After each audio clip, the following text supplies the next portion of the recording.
Shalom Bapak Ibu, kita bertemu kembali. Ternyata tidak sedikit orang hidup dalam berbagai kekhawatiran. Apalagi saat ini, situasi pandemi COVID-19 ini memang betapa baiknya jika kekhawatiran itu bisa menyelesaikan pergumulan kita. Namun tidak demikian. Tuhan Yesus berkata, siapakah di antara kamu yang karena kekhawatirannya dapat menambah sehasta saja pada jalan hidupnya. Meskipun kita khawatir dan khawatir, pergumulan kita, masalah yang kita hadapi sekarang ini tidak akan diselesaikan begitu saja, karena kita khawatir. Jadi hari ini, kita akan merenungkan bersama-sama bagaimana kita dapat mengatasi kekhawatiran dalam hidup kita. 1 Petrus pasal 5 ayat 7, serahkanlah segala kekhawatiranmu kepadanya, sebab ia yang memelihara kamu. Bapak Ibu, kekhawatiran itu adalah strategi iblis. Kita harus tahu bahwa kekhawatiran itulah yang menunjukkan siapa diri kita. Apakah kita seorang beriman atau tidak. Kita berpikir lawan kata dari iman adalah ketidakpercayaan.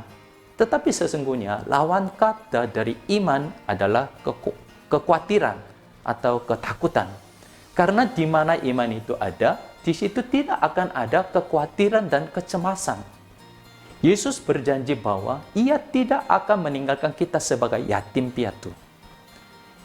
Kita mempunyai Bapa yang sanggup menanggung seluruh hidup kita. Dia selalu menolong kita, Dia selalu menyertai kita. Itulah Allah kita, Tuhan Yesus. Jadi, jika kita masih hidup di dalam bermacam ketakutan, kekhawatiran itu, berarti kita menganggap dirinya bukan lagi anak-anak Allah, bukan? Kalau begitu, bagaimana kita dapat mengatasi kekhawatiran ini? Bapak Ibu, kita harus akui bahwa dengan kekuatan kita sendiri, kita tidak dapat tidak khawatir. Kita tidak dapat menghilangkan kekhawatiran itu. Bukankah selama ini kita sudah pernah berusaha untuk tidak khawatir, tidak takut? Aku tidak akan khawatir bisnisku, aku tidak akan khawatir anak-anakku, bahkan aku tidak khawatir COVID-19 ini. Apakah kekhawatiran Bapak Ibu begitu menghilang? Tidak. Oleh sebab itu, Petrus berkata, serahkanlah segala kekhawatiranmu kepadanya. Artinya, kita harus mengalami dan mengenal Tuhan Yesus lebih dalam lagi daripada berusaha sendiri untuk tidak khawatir. Karena ketika kita mengalami kuasa dan kasih Tuhan yang sungguh luar biasa itu, semua kekhawatiran kita akan diserahkannya. Coba bayangkan Bapak Ibu, seandainya kita punya sekian banyak uang di tabungan bank yang bisa kita ambil tanpa batas, kita pasti tidak akan khawatir masalah-masalah yang bisa diselesaikan dengan uang tersebut. Bukan? Tinggal tarik saja.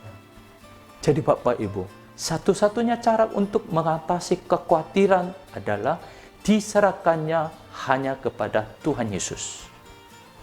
Untuk itulah, kita harus memandang serta percaya teguh kepada Tuhan Yesus yang senantiasa menyertai kita. Kita harus pandang Yesus sampai kekhawatiran itu menghilang. Kita dapat menyerahkan kekhawatiran kita kepada Tuhan sebesar iman kita yang selalu percaya bahwa Dia menyertai kita. Sama seperti kegelapan lenyap seketika terang itu datang.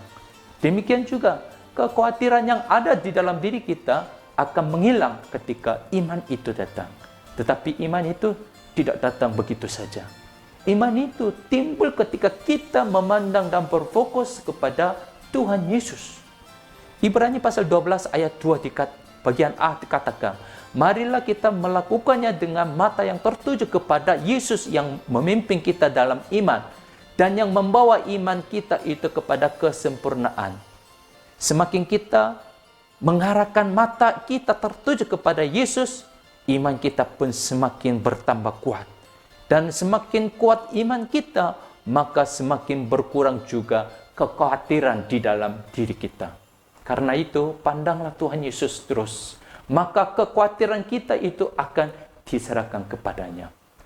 Ketika kita berdoa pun, Jangan lagi berfokus pada masalah tersebut, tetapi pandanglah Tuhan Yesus. Mengapa masih banyak orang tetap saja khawatir dan takut meskipun mereka tekun dan rajin di dalam doa? Karena fokusnya masih masalah tersebut. Jadi Bapak Ibu, berdoalah dengan pandang Yesus. Berdoalah dengan berfokus kepada Tuhan Yesus. Maka Dia akan menjaga, memelihara hati dan pikiran kita dengan damai sejahtera. Filipi pasal 4 ayat 6-7 dikatakan, janganlah hendaknya kamu khawatir tentang apapun, tetapi nyatakanlah dalam segala hal keinginanmu kepada Allah dalam doa dan permohonan dengan ucapan syukur. Damai sejahtera Allah akan melampaui segala akal, akan memelihara hati dan pikiranmu dalam Kristus Yesus. Tuhan Yesus memberkati kita semua. Shalom.